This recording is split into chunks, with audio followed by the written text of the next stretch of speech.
Chapter 21. Daphne Leibowitz. It killed me that Elvis was missing out. We'd built him a lodge fit for a prince, and now it was standing empty, waiting for him to come and claim it as his own. Credit to Cam Boxer for the fact that there was any habitat at all. I was positive he'd never let the PAG do anything for Elvis.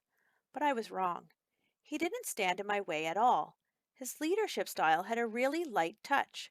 I was just starting to appreciate it. Elvis. That was the tragic part. No one knew where he was. It had been weeks since we'd spotted him at the Senior Citizens Garden project, and there'd only been one sighting after that, swimming in a storm drain off Main Street after a heavy rain. Since then, nothing. If it hadn't been for the support of my fellow pagers, I don't know what I would have done. That was another reason I was grateful to Cam. He'd created more than a fantastic club, he'd created a community. By this time, we had over 700 members, almost the entire school. Not everybody was supportive. Xavier said if I wanted to find Elvis, I should look under the front wheel of the nearest truck.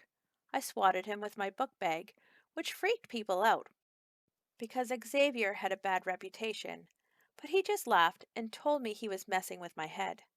Well, it was no joke, and Xavier knew it. In her last column, Audra Clinker wrote, "To build a beaver habitat for no beaver would be a hilarious farce if not for the waste of time, manpower, and school resources. With our freeway ramp scheduled to be demolished in a matter of weeks, Sycamore could soon be a town with its best days in the rearview mirror. We will be facing tough choices on how we spend our limited resources. And while we can expect no easy answers, it seems clear that unoccupied beaver lodges should be very low on our priority list." What a hypocrite that Audra Clinker was. When we were building the lodge, she was our biggest fan, but that had been back when the PAG was the newest and hottest thing in town. And even though I hated to admit it, those days were in the rearview mirror too, just like our freeway exit was going to be. It was so unfair that the PAG was getting blamed for stuff we didn't even do. We were working harder than ever. With so many members, we practically had to beg people to let us help them just to keep our pagers involved. But every job we took on, every drive we helped out with, every cleanup we did, something bad always happened, and it wasn't our fault. Either the work went sour, or a shutter or window would get broken, or something rude would get spray painted on a wall. Sometimes the whole job would be mysteriously undone. Someone was sabotaging us. But who? We were starting to get bad press, and not just from the Clinker Chronicle. The police chief called us the middle school wrecking crew. All we'd ever wanted to do was help. That really hurt. If you thought we were upset, you should have seen Mr. Fanshawe. He once told me that he considered the Positive Action Group the greatest achievement in his entire career. He'd backed the PAG from the very beginning when Cam had first proposed it. He was our faculty advisor. A lot of our best projects had been his idea. You couldn't miss the dark circles under his eyes. The poor guy wasn't sleeping, worrying about what was going wrong. It had to hurt for him to watch our jobs evaporate until almost nobody wanted us anymore. But Mr. Fanshawe never gave up on us. He called in some favors and arranged for the PAG to repaint the pool area at the community Y. "This is a major opportunity, people," he announced at our next meeting, which had to be held in the double gym with the room divider removed.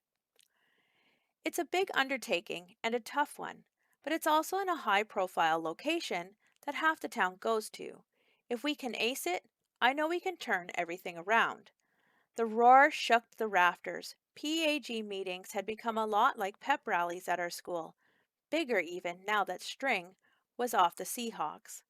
"I'll hand it over to your PAG president, Cameron Boxer." This time, the cheer was even louder because everybody stomped on the bleachers at the same time. The whole building seemed to shake. It took a while to find Cam, so the noise died out a bit. But as soon as he stepped to the microphone, the volume pumped back up. When it finally got quiet enough for him to speak, he said, "I agree," and the place went nuts again. It wasn't exactly the Gettysburg Address, Well, we all understood his message. The PAG was alive and kicking, and the boss was in the driver's seat. He never said much about Elvis either, but when the time had come, Cam had made things happen. We put 36 pagers on the work crew. More than double that showed up at the Y on Saturday morning. It's not a bad idea, Mr. Fanshawe decided. Painting can be messy, so it'll be good to have extra people taping walls and laying drop cloths. We entered the building, checked in at reception, and made our way to the pool area. That was when the full scope of the mission ahead hit us. The place was massive. There was an Olympic-sized pool surrounded by stadium seating, diving boards at low, medium, high, and platform levels, a kiddie pool off to the side with an interactive water park, two hot tubs, and a water slide. Most of our job was walls and trim, of course, because many of the surfaces were tiled, but it was still an awful lot of work. The paint cans alone, piled 4 high, covered a giant rolling pallet so heavy that Xavier could barely move it. We got to it. There wasn't much complaining or even goofing off. We were the positive action group, and this was what we did. We'd tackled tough projects before. This was just another one. I was proud of us. Tarps were spread, baseboards taped, paints mixed, brushes, rollers, and sandpaper handed out. We were like a well-oiled machine. I approached Cam. When you first created the PAG, did you ever dream it would be like this? His friend Pavel went into such a coughing fit that I had to pound him on the back. No, Cam told me honestly. Never in a million years. We worked for a couple of hours until Mr. Fanshawe called a break. We all went into the community room and started in on our bag lunches. Mr. Fanshawe ate with us, but left halfway through to pick up a huge order of munchkins for dessert. We sent him on his way with a big cheer. We were tired but happy. The work was going well. There was no feeling quite as satisfying as seeing that your efforts were paying off.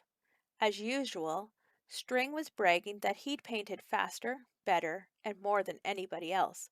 Several of the guys decided to challenge this, so they trooped back into the pool area. A handful of us followed to serve as judges. We hadn't even crossed the hall yet, and we could already hear that something was different.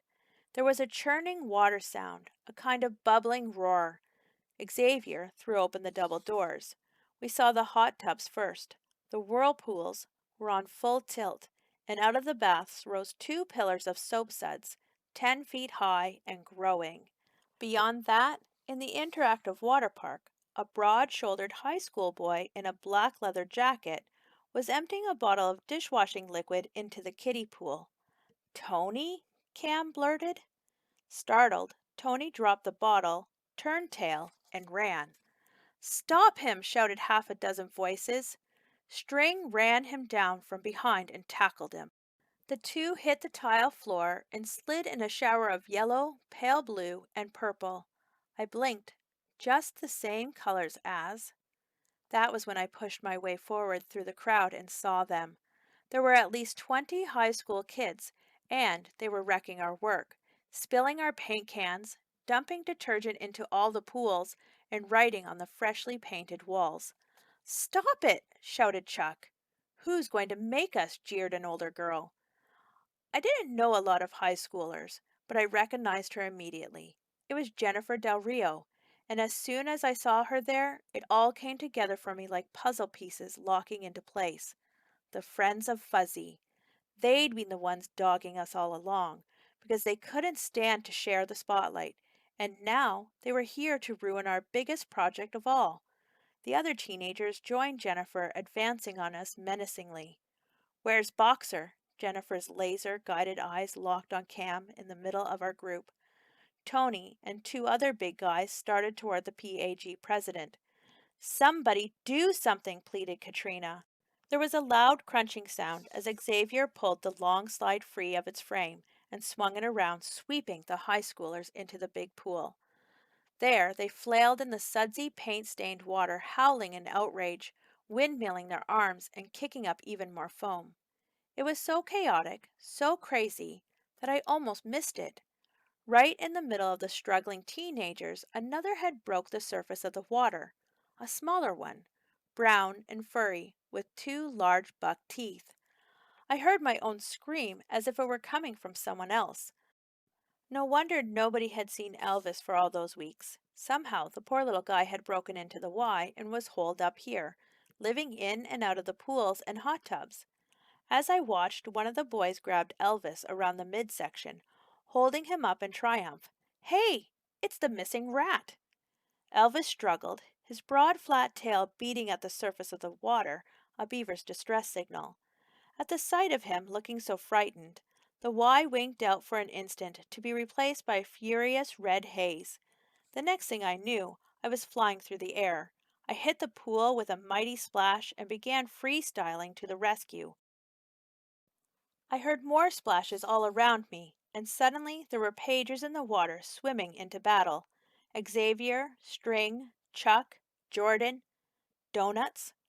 Donuts! Get out of the water, bellowed Mr. Fanshawe, arms thrashing. Get out of the... And then he sank like a brick. The dilemma almost tore me in two. Should I save Elvis or Mr. Fanshawe? In the end, I had to go with our faculty advisor. I knew Elvis could swim. I wasn't so sure about Mr. Fanshawe. I dove down, grabbed the guidance counselor's arm, and brought him to the surface. He tried to thank me, but he was spitting up too much water. By now, everybody was in the pool, even Cam, although I think he might have been pushed in. Soggy munchkins bobbed all around us. "Where's the beaver?" I shrieked at the high school boy. He could only shrug. I did a desperate 360 and nearly let go of Mr. Fanshawe. My eyes fell on a half-open door to the outside. Elvis had left the building.